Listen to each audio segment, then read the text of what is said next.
What we're doing is very important. We are giving adults a second chance at a career. We're giving students who didn't quite succeed in high school a second chance to do better. Students who didn't get the marks they needed in high school to get into the colleges or universities they needed a second chance. A lot of the students that we teach are students who are 19, 20, and did not get the marks in high school that they needed to get into the colleges and universities. And so what we do is we enable them to upgrade their marks so that they can achieve their goals. Many of my students come out of the grade 12 system unable to be functionally literate.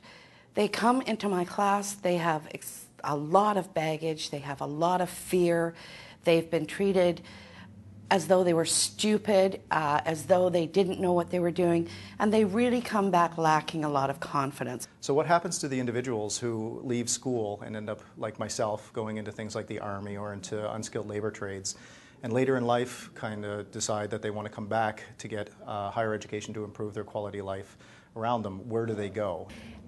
Adult students are pretty vulnerable in this system. They're underfunded, they're funded much lower than regular K-12 students. Our programs are always on the chopping block. People don't recognize how critical they are, how important it is for adult students to be able to improve their education, to be able to move into different kinds of work. And the adult programs have to be very flexible. They have to deal with all the needs that adult students have to deal with in their lives. So if they have kids and if their kids are sick, then the program's got to be flexible enough to serve their needs even in spite of that. If they have to work funny hours, then the program's got to be able to be offered at times that they can access it. Not that many people can distinguish between an educator and a teacher. We call it adult education because we try to educate people or create what we call educated persons. And to put it in very, very simple terms, the difference between an educated and an uneducated person is that the educated person can see life from a variety of viewpoints. And his or her mind works like a parachute. Uneducated people cannot see life from a variety of viewpoints, usually only from one viewpoint.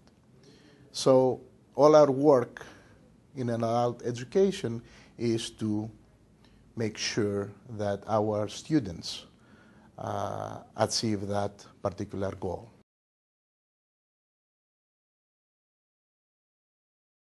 I've been an adult educator, and I emphasize the word educator as opposite to teacher for about 15 years. I came into adulthood by accident.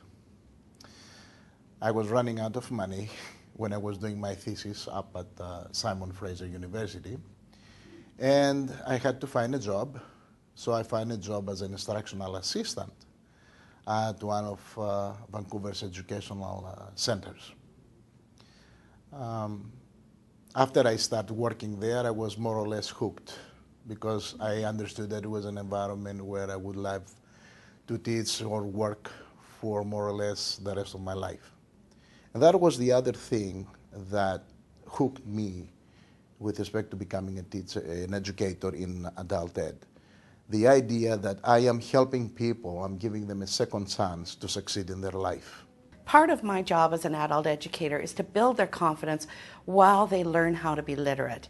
It's an important part of the job, and it's critical that the students are met by teachers who actually know how to work with adults. One of the things that we do to meet these specific student needs is to deal a lot of times, even in classroom, one-on-one with the students to figure out what exactly will they need to get what they want. So we do a lot of curriculum modification to fit within the BC IRPs, but also to fit the students' specific needs, to focus on particular skills that they see themselves needing in the future, and focusing on what they will want as their own end results.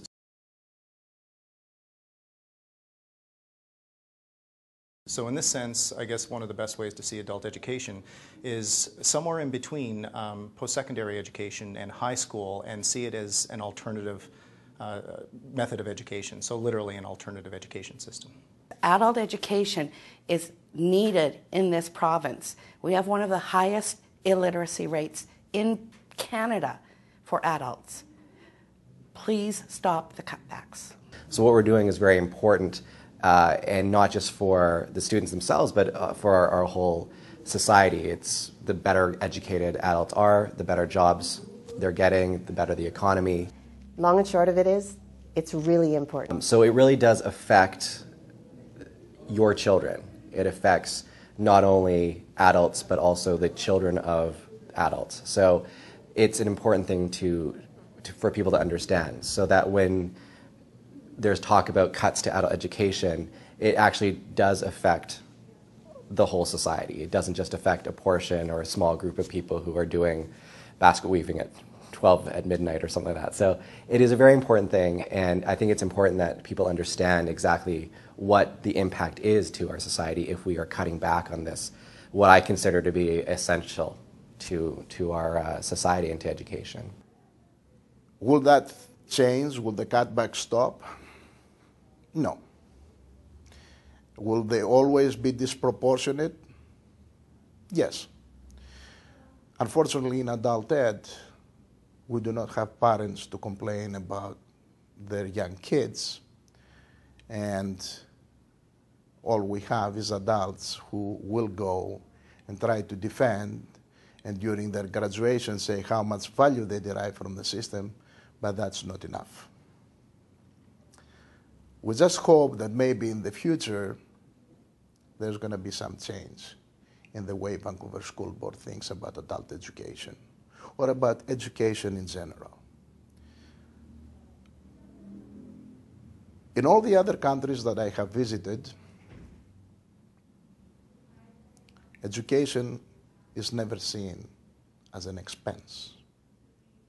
Unfortunately, here in Vancouver, education is seen as an expense.